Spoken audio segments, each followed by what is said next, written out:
माता पार्वती के दो प्रश्न। बहू को परेशान करने वाली सास को कौन सी सज़ा मिलती है? मायके से कौन सी चीज़ ससुराल लाने से गरीबी आ जाती है? एक समय की बात है कि एक बार माता पार्वती ने भगवान शिव से दो प्रश्न किए। पहला प्रश्न, बहू को परेशान करने वाली सास को कौन सी सज़ा मिलती है? दूसरा प्रश्न, कौन सी स्त्री के ससुराल में पैर रखते ही गरीबी आ जाती है? फिर माता पार्वती के प्रश्न सुनने के बाद भगवान शिव कहते हैं, पार्वती, तुम्हारे दोनों प्रश्न बहुत ही महत्वपूर्ण हैं, क्योंकि जब भी कोई लड़की शादी के बाद बहू बनकर अपने वह माँ बाप जिन्होंने जन्म दिया, पालकर इतना बड़ा किया, उन सबको हमेशा के लिए छोड़कर जब अपने ससुराल जाती है, तो उस बहू के लिए उसके सास ससुर ही माता पिता होते हैं। इसीलिए हर सास ससुर को अपनी बहू को अपनी बेटी जैसा प्यार देना चाहिए। भगवान शिव कहते हैं, पार्वती, अब मैं तुम्हें तुम्हारे दोनों प्रश्नों के उत्तर एक छोटी सी कहानी के माध्यम से दूंगा, फिर तुम पूरी तरह से संतुष्ट हो जाओगी। भगवान शिव कहते हैं, पार्वती, एक गांव था। उस गांव में एक बुढ़िया रहती थी। वह बुढ़िया बहुत ही दुष्ट थी। उस बुढ़िया का एक बेटा था और एक बहू थी। बहू बेचारी बड़ी ही सीधी सादी, एक गाल पर मारने पर दूसरा गाल आगे करने वाली थी, और बेटा भी माँ की हर बात मानने वाला था। तो होता क्या है, उस बुढ़िया का जो बेटा था उसे अपने गांव में कामकाज नहीं मिलता था। गरीबी का हाल था। ज़मीन भी इतनी ज़्यादा नहीं थी जिससे कि बुढ़िया का बेटा उस ज़मीन में काम करके कुछ और धन कमा सके। फिर जब उसको अपने गांव में काम नहीं मिलता था तो काम की तलाश में वह दूसरे गांव चला जाता था। वहां उसे एक अच्छा काम मिल जाता था, लेकिन वहां से उसे हर रोज़ घर आने के लिए समय नहीं मिलता था। सिर्फ एक साल में एक बार या कुछ दिनों के लिए ही उसे छुट्टी मिलती थी। इसलिए वह दूसरे नगर में जाकर काम करता था, लेकिन उसे अपनी पत्नी की भी बहुत चिंता रहती थी। इसीलिए जब उस बुढ़िया का बेटा अपने घर से काम करने के लिए दूसरे स्थान पर जाता था, तो जाने से पहले हमेशा अपनी माँ से कहता था कि माँ, मेरी पत्नी का ध्यान रखना, क्योंकि मैं रोज़ाना यहाँ पर नहीं आ सकता हूँ। फिर बेटे की बात को सुनकर वह बुढ़िया कहती थी कि हाँ बेटा, तुम बिल्कुल भी चिंता न करना, मैं तुम्हारी पत्नी का अच्छे से ख्याल रखूँगी और उसे कोई भी कष्ट नहीं मिलेगा। तुम बेफिक्र होकर दूसरे गांव में काम करने के लिए जा सकते हो। अपनी पत्नी की चिंता मत करो, उसे मेरे ऊपर छोड़ दो। इस प्रकार बुढ़िया अपने बेटे को झूठा दिलासा देकर और अपने बेटे को काम करने के लिए घर से विदा कर देती थी। और फिर बेटे के जाने के बाद वह अपनी बहू को बहुत ज़्यादा परेशान करती थी। अब इस प्रकार समय धीरे धीरे गुजरता जा रहा था। वह बहू अपनी सास के ताने सुनकर भी चुप रहती थी, चाहे सास बहू को कितना भी प्रताड़ित करती थी। लेकिन कभी भी वह अपनी सास को पलटकर कोई जवाब नहीं देती थी, क्योंकि वह बहुत ही संस्कारी थी और अपनी सास को अपनी माँ जैसा प्यार करती थी। अब इस प्रकार समय धीरे धीरे गुजरता जा रहा था। वह बहू अपनी सास के ताने सुनकर भी चुप रहती थी, चाहे सास बहू को कितना भी प्रताड़ित करती थी। लेकिन कभी भी वह अपनी सास को पलटकर कोई जवाब नहीं देती थी, क्योंकि वह बहुत ही संस्कारी थी और अपनी सास को अपनी माँ जैसा प्यार देती थी। अब इस प्रकार समय धीरे धीरे गुजरता गया। फिर एक दिन उस बुढ़िया का बेटा छुट्टी पर आया और 2 दिन तक घर पर ही रहा, मगर उसकी पत्नी ने अपनी सास की कोई भी शिकायत नहीं की। फिर इस प्रकार छुट्टी के बाद जब वह बुढ़िया का बेटा काम के लिए दोबारा जाता है, तो जाने से पहले अपनी माँ से कहता है, माँ, मेरी पत्नी का ख्याल रखना, ये बहुत ही अच्छी है, आपको बहुत ही प्यार करती है। फिर बेटे की बात को सुनकर वह बुढ़िया कहती है, ठीक है बेटा, तू चिंता मत कर, मैं तेरी बहू का पहले भी ख्याल रखती हूँ और आगे भी रखूँगी, क्योंकि ये तेरी पत्नी ही नहीं, मेरी बेटी भी है। इस प्रकार बेटे के घर से जाने के बाद अब बुढ़िया का ही राज था। अब बहू को संभालती कहाँ, वह तो उसे जितना हो सके उतना सताना शुरू करती है। स्वयं पैर फैलाकर बैठती है और उसे घर खेत का सारा काम करवाती है और उसे सुबह जल्दी उठाती है। खाना पकाना, बर्तन मांजना, पानी भरना आदि सब काम करवाती है। उसके बाद कभी जंगल में लकड़ियाँ काटने के लिए भी भेजती है या खेत का काम करने के लिए भेजती है। दिन भर उससे कोहलू के बैल की तरह परिश्रम करवाती है। उसे थोड़ा भी समय विश्राम करने के लिए नहीं देती। उसके ऊपर उसे ठीक तरह से खाना भी नहीं देती। वह बेचारी बहू ये सब कष्ट चुपचाप सहती रहती है, मगर सास को पलट करके कोई भी जवाब नहीं देती। बुढ़िया के बताए किसी भी काम को कभी ना नहीं करती है। बुढ़िया का सारा काम कहते ही कर देती है, मगर बुढ़िया को फिर भी अपनी बहू पर तरस नहीं आता। उसे दिन रात बहुत ही सताती है और उसकी बहू अपने पति से कभी भी नहीं कहती कि हमारी सासू माँ हमें बहुत परेशान करती है, क्योंकि वह नहीं चाहती कि घर में कलह हो और उसका पति जो दूसरे गांव में काम करने के लिए गया है वह भी चिंता से ग्रस्त हो जाए। इस प्रकार से दिन बीतते हैं और एक दिन सास को पता चलता है कि हमारी बहू गर्भवती है, तो वह एकदम से स्तब्ध हो जाती है और सोचती है कि कमाने वाला मेरा बेटा अकेला है, ऊपर से यदि एक बच्चा और आ गया तो खाने वाले का एक मुंह और बढ़ जाएगा। उसके ऊपर बच्चे के जन्म के बाद उसका ख्याल रखने के कारण बहू कोई काम नहीं करेगी, मुझे ही सब काम करना पड़ेगा। वह बुढ़िया अपनी बहू के बारे में ऐसा सोचती है। हर सास तो ये चाहती है कि हमारे घर में जल्दी से पुत्र या पुत्री आए, लेकिन वह सास ऐसी है, वह नहीं चाहती कि हमारी बहू की कोख से कोई संतान जन्म ले। वह बुढ़िया अपनी बहू को पहले से भी ज़्यादा सताने लगती है, लेकिन बहू सारा काम करती है और उल्टा जवाब नहीं देती। इस तरह से कुछ महीने बीत जाते हैं। फिर बहू के 9 महीने पूरे होकर उसके प्रसूति होने का समय करीब आता है। उसके पेट में दर्द होने लगता है। बहू प्रसव वेदना से व्याकुल होकर अपनी सास से कहती है कि माँ जी, लगता है मेरे प्रसूति का समय नज़दीक आ पहुँचा है, आप जल्दी से दाई माँ को बुला लीजिए। इस पर सास कहती है कि दाई माँ की कोई ज़रूरत नहीं है, मैं तुझे एक नींबू देती हूँ, ये नींबू ले और तू दूर जंगल में जाकर इस नींबू को खा लेना, तुम्हें प्रसूति हो जाएगी। पर मेरी एक बात ध्यान से सुन लेना, यदि तेरी कोख से बेटा हो तो उसे लेकर आना, और अगर तेरी कोख से बेटी हो तो घर लेकर नहीं आना। भगवान शिव कहते हैं, पार्वती, बहू बेचारी वेदना से तड़पती हुई सास के द्वारा बताए हुए रास्ते पर चलती है और नींबू लेकर उस जंगल में चली जाती है जिस जंगल के बारे में उसकी सास बताती है। फिर वह जैसे ही नींबू खाती है, कुछ एक पल में उसकी प्रसूति हो जाती है और वह एक बेटी को जन्म देती है। बहू ने उस बेटी को बड़े प्यार से दुलारा, उसे दूध पिलाया। क्योंकि बेटी नींबू खाकर पैदा हुई थी, इसलिए उस बहू ने अपनी बेटी का नाम निम्बावती रखा। फिर इतना कहकर बहू ने एक ऐसे पेड़ की खोज की जिसमें कोई खोकर हो, तो खोज करने पर एक तने के पेड़ में उस बहू को खोकर मिल गया।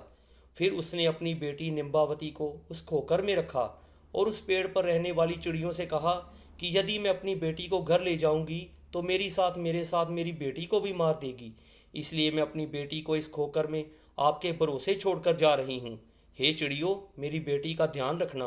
भगवान शिव कहते हैं, पार्वती, इतना कहकर वह बहू घर वापस आई। अब वह जैसे ही घर वापस आती है तो बुढ़िया समझ जाती है कि उसको बेटी हुई है, क्योंकि उसने पहले ही कहा था कि यदि बेटा हो तो घर लेकर आना, बेटी हो तो लेकर नहीं आना। अब तो बहू डर के मारे उस जंगल में छोड़ आई है। इस प्रकार वह बहू अपनी सास से कहती है कि माँ बेटी हुई थी इसलिए लेकर नहीं आई। फिर तो बहू की बात सुनकर के वह बुढ़िया एकदम से शोर मचाने लगी और चिल्लाने लगती है कि मेरी बहू ने अपने बच्चे को खा लिया, मेरी बहू बच्चे खाने वाली डायन बन गई है। उस बुढ़िया के द्वारा बहू को इतना परेशान किया जाने लगा, मगर बहू अपनी सास की बात को अनसुनी कर देती है और मन ही मन में इस बात से खुश रहती है कि भगवान की कृपा से उसकी बच्ची जिंदा है।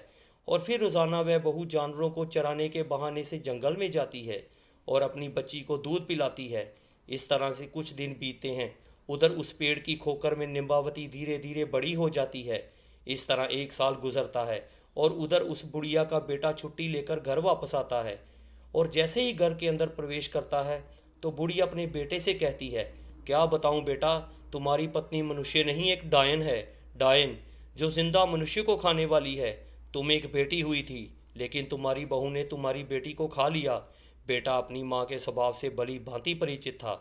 उसने समझ लिया कि ज़रूर माँ की कोई साजिश है और फिर उसने अपनी पत्नी से उस बेटा बेटी के बारे में कुछ भी नहीं पूछा। और उधर बहू ने भी अपने पति से सास के बर्ताव के बारे में कोई बात नहीं बताई। वह नहीं चाहती थी कि घर में किसी प्रकार का झगड़ा हो। भगवान शिव कहते हैं, पार्वती, अब कुछ दिन घर रह कर के काम के लिए दूसरे गांव चला जाता है और उधर वो बहू दोबारा से गर्भ धारण करती है। और बुढ़िया को जब ये बात मालूम होती है कि मेरी बहू दोबारा गर्भवती हो गई है, फिर तो एकदम से आग बबूला हो जाती है और फिर अपनी बहू को पहले से भी ज़्यादा सताने लगती है। दूसरी बार जब 9 महीने पूरे हो जाते हैं और बहू को प्रसव वेदना शुरू हो जाती है तो वह सास को पहले की तरह ही दाई को बुलाने के लिए कहती है, मगर इस बार भी बुढ़िया दाई को नहीं बुलाती, मगर एक मुट्ठी भर जीरा लाकर अपनी बहू के हाथ में देती है और कहती है कि ये जीरा लेकर उस जंगल में जाना और इस जीरे को खा लेना, तुम्हें प्रसूति हो जाएगी। मगर एक बात का ध्यान रखना, बेटा हुआ तो लेकर आना और बेटी हुई तो वहीं फेंक कर आना। भगवान शिव कहते हैं, हे पार्वती, इस प्रकार सास के कहने पर बहू एक सुनसान जंगल में फिर जाती है और वहां जाकर के जीरा खाती है। तो कुछ ही समय में उसे प्रसूति होती है और वह एक बेटी को जन्म देती है। और बेटी के जन्म लेते ही वह बहू अपनी बेटी को दुलारती है, दूध पिलाती है। क्योंकि वह बेटी जीरा खाने से पैदा हुई थी, इसलिए अपनी बेटी का नाम जीरावंती रखती है। और फिर पहली बेटी को जहाँ पर रखा था उसी खोकर में जाकर के अपनी दूसरी बेटी को भी रखती है और चिड़िया को उसका ध्यान रखने के लिए कहकर वापस आ जाती है। उधर बहू के घर पहुँचते ही वह बुढ़िया पहले से भी ज़्यादा ज़ोर ज़ोर से चिल्लाती है और गांव वालों से कहती है कि उनकी बहू ने इस बार भी अपनी बेटी को खाया है। ये तो चुड़ैल है। मगर इस बार भी बहू अपनी सास के चिल्लाने को अनसुना करती है और उधर गांव वाले भी उस बुढ़िया की बात पर ध्यान नहीं देते। भगवान शिव कहते हैं, हे पार्वती, अब कुछ दिनों के बाद 1 साल और ख़त्म होता है। उसका बेटा फिर घर वापस लौटता है। तो बेटे के घर आते ही वह बुढ़िया पहले की तरह अपने बेटे से बहू की चुगली करती है और बेटे से कहती है कि बेटे, इस बार भी तुम्हारी बहू ने एक बेटी को जन्म दिया था और उसके जन्म होते ही अपनी बेटी को उसने खा लिया। ये डायन है, बहुत बड़ी चुड़ैल है। इस प्रकार उस बुढ़िया की बात को सुनकर उसका बेटा चुपचाप रह जाता है और अपनी माँ से कुछ भी नहीं कहता है और उधर अपनी पत्नी से भी कुछ भी नहीं पूछता। फिर कुछ दिन तक घर रह कर के जब वापस दोबारा काम पर जाता है तो बहू तीसरी बार गर्भवती हो जाती है। इस बार भी पहले की तरह ही हो जाता है। इस बार बुढ़िया बहू को एक आम देती है और बहू आम को लेकर उसी जंगल में जाकर खाती है और आम खाते ही वह एक बेटी को जन्म देती है और उसको दूध पिलाकर उसका नाम आमवंती रखती है और फिर उसको भी उसी खोकर में रख देती है और चिड़ियों को उसका ख्याल रखने के लिए कहकर कि वापस अपने घर आती है। अब बुढ़िया गांव के द्वार द्वार जाकर बहू की चुगली करती है, मगर बहू अपनी सास की एक भी बात का बुरा नहीं मानती और सास की नफरत भरी बातों को अनसुना कर देती है। वह बुढ़िया गांव गांव चिल्लाती है कि हमारे बेटे की बहू डायन है, उसने 3 बेटियों को खा लिया है। वह बुढ़िया जिस तरह से शोर मचाती है तो लोगों को भी अब लगने लगता है कि वास्तव में उसकी बहू सचमुच ही बच्चे खाने वाली डायन है। तो लोग डर के मारे अपने अपने बच्चों को घर के अंदर बंद करके रखते हैं। बस अब इस प्रकार से धीरे धीरे ये चारों तरफ फैल गई और इस बुढ़िया का बेटा जिस नगर में काम करता था उसको भी सुनने के लिए मिल गई। फिर तो उस बुढ़िया का बेटा ये बात सुन कर के बहुत ही परेशान हो जाता है और तुरंत ही मालिक से अनुमति लेकर अपने गांव वापस आता है। उधर बुढ़िया का बेटा गांव आता है और इधर उस राज्य के राजा के कानों तक ये खबर पहुंच जाती है। तो राजा सिपाही भेजकर बुढ़िया को दरबार में बुलाता है और बात की छानबीन करता है। तो बुढ़िया मिर्च मसाला लगा करके राजा से कहती है, क्या बताऊं महाराज, मेरी बहू बहुत बड़ी डायन है, बच्चे खाने वाली चुड़ैल है। उसने मेरी 3 पोतियों को जिंदा ही खा लिया है। फिर तो उस बुढ़िया की बात को सुनकर राजा सिपाहियों को आदेश देता है कि चौराहे पर एक सूली लगाओ और बुढ़िया की बहू जहाँ कहीं भी है उसे जाकर लेकर आओ और शीघ्र ही सूली पर चढ़ाओ। इस प्रकार राजा के सिपाही आज्ञा का पालन करते हैं। फिर तुरंत ही सूली बनाते हैं और जाकर बुढ़िया की बहू को दरबार में लेकर आते हैं। फिर राजा बहू से पूछता है, क्या तुम्हारी सास सच कहती है? क्या तुमने अपनी 3 बेटियों को जिंदा खा लिया है? मगर राजा की बात को सुनकर वह बहू चुपचाप नीचे सिर झुकाए खड़ी रहती है। फिर तो बहू को चुपचाप देखकर राजा को विश्वास हो जाता है। फिर राजा तुरंत ही अपने सिपाहियों को उस बहू को सूली पर चढ़ाने का आदेश देता है। तो सिपाही उसे लेकर के चौराहे पर जमा होते हैं। वहाँ राजा और बाकी लोग भी इकट्ठा हो जाते हैं। भगवान शिव कहते हैं, पार्वती, इधर बहू को सूली चढ़ाने की तैयारी चलती है तो उधर उसका पति भी घर पहुंचता है और वह घर जाकर देखता है कि घर में माँ और पत्नी नहीं है, घर पर ताला लगा हुआ है। तो वह और परेशान हो जाता है और फिर पड़ोसियों से पूछताछ करता है। तो पड़ोसी बताते हैं कि तुम्हारी माँ और बहू को राजा ने दरबार में बुलाया है। फिर तो बुढ़िया का बेटा घबरा कर राजा के दरबार की तरफ भागता है। वहां जाकर उसे पता चलता है कि उसकी पत्नी को सूली पर चढ़ाने के लिए चौराहे पर लेकर गए हैं। फिर वह बुढ़िया का बेटा तेजी से दौड़ करके उस चौराहे पर पहुंचता है। फिर जैसे ही चौराहे पर पहुंचता तो क्या देखता है कि चौराहे पर राजा और सारी प्रजा इकट्ठी है और कुछ ही पल में उसकी पत्नी को सूली चढ़ाया जाने वाला है।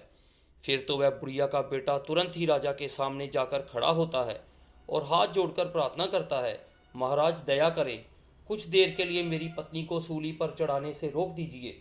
मुझे एक बार अपनी माँ और पत्नी से सच बात पूछने दीजिए। यदि मेरी पत्नी अपराधी है तो मैं स्वयं कहूँगा कि उसको सूली पर चढ़ा दें।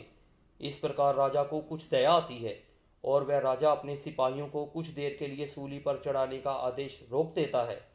फिर वो बुढ़िया का बेटा अपनी माँ से पूछता है, माँ भगवान के लिए सच बताओ। तो बुढ़िया अपने बेटे से भी झूठ बोलती है और उससे कहती है, हाँ तेरी बहू डायन है, तेरी बहू ने तेरी तीनों बेटियों को खा लिया है।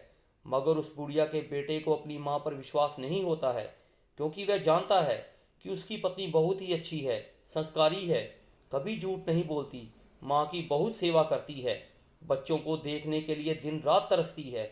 फिर ऐसी माँ अपने बच्चों को खाकर डायन कैसे बन सकती है? ऐसा सोचकर उस बुढ़िया का बेटा अपनी पत्नी को कसम देकर पूछता है कि तुम मुझे सच बताओ, मुझसे झूठ ना बोलना। इस प्रकार उस बुढ़िया के बेटे की बहू शुरू से लेकर के अंत तक की सारी बातें अपने पति को बताती है, लेकिन कोई भी उसकी बातों को सच मानने के लिए तैयार नहीं होता। तो वह कहती है, सच्चाई क्या है आप अपनी आंखों से देख लीजिए। और वह अपनी बेटियों को प्यार से आवाज देती है, निम्बावती मेरी बिटिया संकट में मेरी रक्षा करना, जीरावंती मेरी बिटिया संकट में मेरी रक्षा करना, आमवंती मेरी बिटिया संकट में मेरी रक्षा करना। भगवान शिव कहते हैं, पार्वती जैसे ही उस बहू ने अपनी तीनों बेटियों को याद किया तो बहू के याद करते ही उसकी तीनों बेटियां जंगल से भागी चली जाती हैं और अपनी माँ से आकर चिपक जाती हैं। फिर तो उन तीनों बेटियों को देख करके उस बुढ़िया के बेटे को सच का पता चल जाता है। उधर राजा भी समझ जाता है और सारे लोग भी सच्चाई जान लेते हैं। राजा क्रोधित होकर उस बुढ़िया से पूछता है, अब तो बुढ़िया बता सच बात क्या है। उधर राजा के तेवर देखकर बुढ़िया को कपकपी छूटती है, उसे सच बताना ही पड़ता है। और वे सच बात जानकर राजा उस बुढ़िया को सूली पर चढ़वा देता है और बहू को छोड़ने का आदेश देता है। और उस बहू के संस्कारों को देखकर राजा बहुत खुश होता है और उस बुढ़िया के बेटे से कहता है कि आज के बाद तुम्हें दूसरे गांव जाने की कोई ज़रूरत नहीं है, मैं तुम्हें इसी गांव में काम दूंगा। तुम अपनी पत्नी और बच्चियों को लेकर के हमारे यहाँ सुख से रहो। बुढ़िया का बेटा राजा के हाथ जोड़कर कहता है, आपकी बड़ी कृपा हुई महाराज। उसके बाद में बुढ़िया का बेटा अपनी पत्नी और तीनों बेटियों को लेकर के घर पर आ जाता है। वो बहू बहुत ही संस्कारी थी, लक्ष्मी की उपासक थी। और फिर वह अपने पति और अपनी बेटियों के साथ में घर पहुंचकर लक्ष्मी को याद करके रात्रि में सो जाती है। उधर लक्ष्मी उसके सपने में आती है और कहती है, बेटी तुमने अब तक अपना जीवन गरीबी में काटा है, लेकिन तुम चिंता मत करो, आज मैं बताऊंगी कि तुम्हारे जीवन में गरीबी क्यों आई। तुम्हारे ससुराल आने से पहले ये घर संपन्न था, लेकिन जैसे ही तुमने इस घर में अपना कदम रखा, इस घर में गरीबी आ गई। आखिरकार इसके पीछे कारण क्या रहा? लक्ष्मी उस बहू से कहती है, बेटी हमेशा ध्यान रखना, जब भी कोई बेटी शादी के बाद बहू बनकर ससुराल में जाती है और उसके ससुराल में यदि वह 3 चीज़ें लेकर जाती है, समझ लो घर परिवार में अशांति छा जाती है और उसका असर उसके सुहाग पर भी पड़ता है, घर में गरीबी आ जाती है।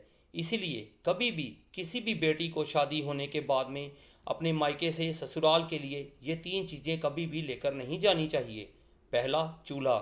शादी के बाद रसोई की रस्म होती है, उस रस्म में बेटी मायके से दिए गए चूल्हे का प्रयोग करती है। मगर हमेशा ध्यान रखना, यदि कोई भी नवविवाहित दुल्हन अपने मायके से चूल्हा लेकर ससुराल में प्रवेश करती है तो सीधा उसका असर उसकी गृहस्थी पर पड़ता है, जिसकी वजह से भाग्य की देवी रूठ जाती है और घर में गरीबी आ जाती है। अब लक्ष्मी दूसरी बात बताती है, बेटी दूसरी चीज़ है नमक। नमक का काम होता है चीज़ों को नमकीन करना। जब बेटियां शादी के बाद मायके से ससुराल की ओर प्रवेश करती हैं तो उसका धर्म क्या होना चाहिए? नए घर में प्रवेश करते वक्त सबको साथ लेकर चलना, सबसे अच्छे से बात करना और जो भी रिश्ता उससे जुड़ा है उन सभी रिश्तों में मिठास घोलना। ऐसे में नवविवाहिता नमक लेकर ससुराल में प्रवेश करेगी तो रिश्ते खराब हो जाते हैं और उससे जुड़ा हुआ हर रिश्ता नमकीन का रूप ले लेता है। हमेशा ध्यान रखना, यदि नवविवाहित बहू अपने मायके से नमक रूपी कोई वस्तु अपने ससुराल लेकर जाती है तो उसका सम्मान आजीवन अपने मायकों के लिए जुड़ा रहता है, लेकिन उसका संबंध अपने ससुराल वालों के साथ कभी भी सही तरीके से नहीं जुड़ पाता और वह रिश्ता मीठा कभी नहीं बन पाता। इसीलिए किसी भी बेटी को विदा होने के समय नमक लेकर नहीं आना चाहिए।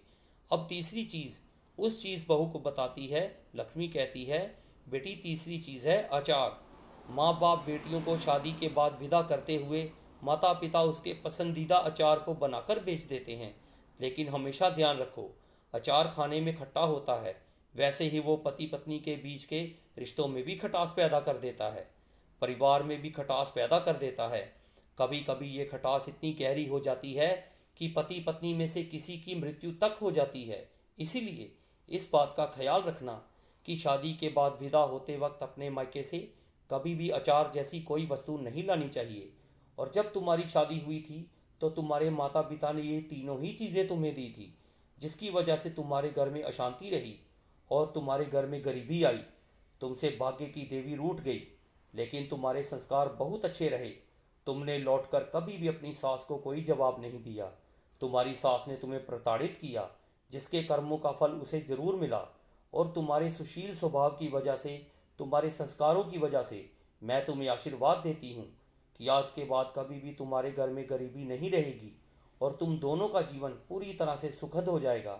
लक्ष्मी इतनी बात कहकर अंतर ध्यान हो जाती हैं। उधर उस बहू की आंख खुल जाती है और सुबह होने का इंतज़ार करने लगती है। रात भर उस बहू को नींद नहीं आती। अब जैसे ही सुबह होती है तो राजा के सिपाही सुबह होते ही उस बुढ़िया के बेटे को बुलाने के लिए आ जाते हैं और कहते हैं, चलो तुम्हें राजा ने बुलाया है। जैसे ही वह बुढ़िया का बेटा राजा के दरबार में पहुंचता है, क्योंकि लक्ष्मी की कृपा हो चुकी थी, इसीलिए राजा अपने दिए हुए वचन के अनुसार उस बुढ़िया के बेटे को अपने राज्य में एक अच्छी सी नौकरी देता है और फिर बड़ी ईमानदारी के साथ वह बुढ़िया का बेटा उस राजा के यहाँ नौकरी करता है और अपनी पत्नी तथा तीनों बेटियों के साथ सुख शांति से जीवन बिताता है। भगवान शिव कहते हैं, पार्वती अब तुम अपने पहले प्रश्न का उत्तर सुनो। तुम्हारा पहला प्रश्न था कि बहू को परेशान करने वाली सास को कौन सी सज़ा मिलती है। तो समझ लो, जो सास अपनी बहू को परेशान करती है, हर समय घर में कलह उत्पन्न करती है, तो ऐसी सास को उसके कर्मों के आधार पर सूली पर चढ़ाया जाता है, जैसे कि उस बुढ़िया को चढ़ाया गया। वह यही कहती है कि मुझे छोड़ दो, अब मैं कभी भी अपनी बहू को परेशान नहीं करूंगी, मगर उसे छोड़ा नहीं जाता, उसे सज़ा भुगतनी ही पड़ती है। भगवान शिव कहते हैं, पार्वती अब तुम्हारा दूसरा प्रश्न था, कौन सी स्त्री के ससुराल में पैर रखते ही गरीबी आ जाती है। तो समझ लो, कभी भी शादी होने के बाद किसी भी नव दुल्हन को अपने मायके से ये तीन चीज़ें कभी भी अपने ससुराल के लिए विदा होने के समय नहीं लानी चाहिए। नंबर 1 चूल्हा, नंबर 2 नमक, नंबर 3 अचार। यदि ये तीन चीज़ें कोई भी नव दुल्हन अपने मायके से ससुराल में लाती है तो भाग्य की देवी रूठ जाती है और उसके जीवन में गरीबी आ जाती है। तो दोस्तों, ये कहानी अपने परिवार में सभी को अवश्य सुनाएं। मुझे पूरा विश्वास है कि इस कहानी को सुनने के बाद में सास बहू के बीच में झगड़ा नहीं होगा और घर में कभी गरीबी नहीं आएगी और भाग्य की देवी कभी भी नहीं रूठेगी। तो दोस्तों, आपको ये कहानी कैसी लगी कमेंट बॉक्स में ज़रूर बताएं। कहानी को लाइक, शेयर और चैनल को सब्सक्राइब करना ना भूलें। धन्यवाद।